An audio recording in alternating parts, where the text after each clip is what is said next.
বন্ধুরা, আজকের একটি গুরুত্বপূর্ণ ভিডিও নিয়ে চলে এসেছি আপনাদের সামনে।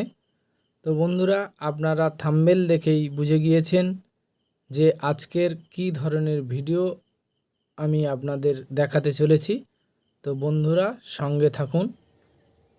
বন্ধুরা, এই দেখতে পাচ্ছেন ধান গাছের পাতাগুলো সাদা সাদা হয়ে যাচ্ছে এবং পাতাগুলো গোলাকৃতি হয়ে যাচ্ছে। তো এই পাতাগুলো সাদা সাদা হয়ে যাওয়ার কারণ এবং পাতাগুলো গোল হয়ে যাওয়ার কারণ কি, সেটা আজকের আমি এই ভিডিওর মাধ্যমে তুলে ধরব। তো বন্ধুরা, এই দেখতে পাচ্ছেন সাদা সাদা হয়ে গিয়েছে। তো এই সমস্যা কিভাবে দূর করতে হয় সেটা আজকের আমি আপনাদেরকে দেখাবো। তো বন্ধুরা, দেখতে থাকুন আমার এই ভিডিও। বন্ধুরা, এই দেখতে পাচ্ছেন পাতাগুলো মুড়ে যাচ্ছে। বন্ধুরা, এই পাতার মধ্যে রয়েছে ছোট ছোট লেদা পোকা।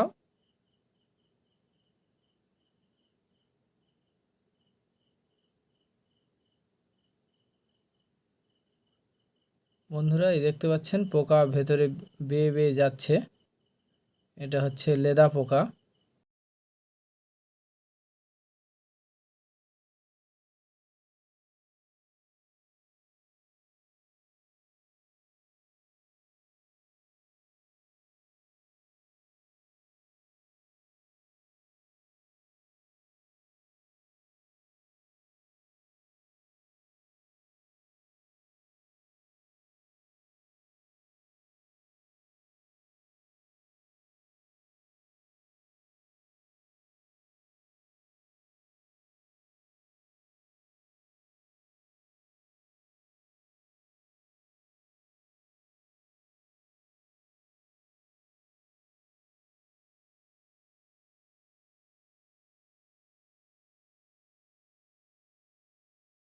বন্ধুরা, এই দেখতে পাচ্ছেন লেদা পোকা পাতার ওপর কিভাবে সাবলীলভাবে চলাফেরা করছে।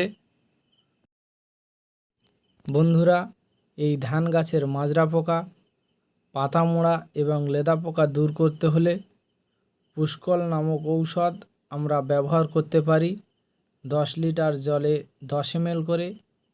এছাড়াও আমরা ক্লোরল ব্যবহার করতে পারি।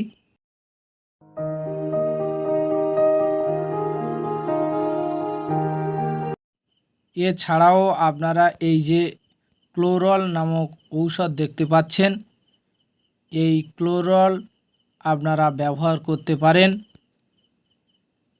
এই ক্লোরল আপনারা 15 লিটার জলে 6 ml করে ব্যবহার করবেন। এর ফলে আপনাদের ধান গাছের মাজরা পোকা, পাতা মোড়া এবং লেদা পোকা সম্পূর্ণভাবে নির্মূল হয়ে যাবে। তো বন্ধুরা, এই দেখতে পাচ্ছেন আমরা ক্লোরল গুলে ড্রামের মধ্যে দেয়া হচ্ছে। এবারে এই জল দেওয়া হচ্ছে, ভালো করে গুলে নিয়ে এটাকে ধান গাছে স্প্রে করব আমরা। বন্ধুরা, এই ঔষধটি বিকেলের দিকে স্প্রে করলে এই ঔষধের কাজ খুবই ভালো হয়। এই ঔষধের অ্যাকশান 15 থেকে 25 দিন পর্যন্ত হয়ে থাকে। তো বন্ধুরা, আমরা এখন এই ঔষধ ধান গাছে স্প্রে করব।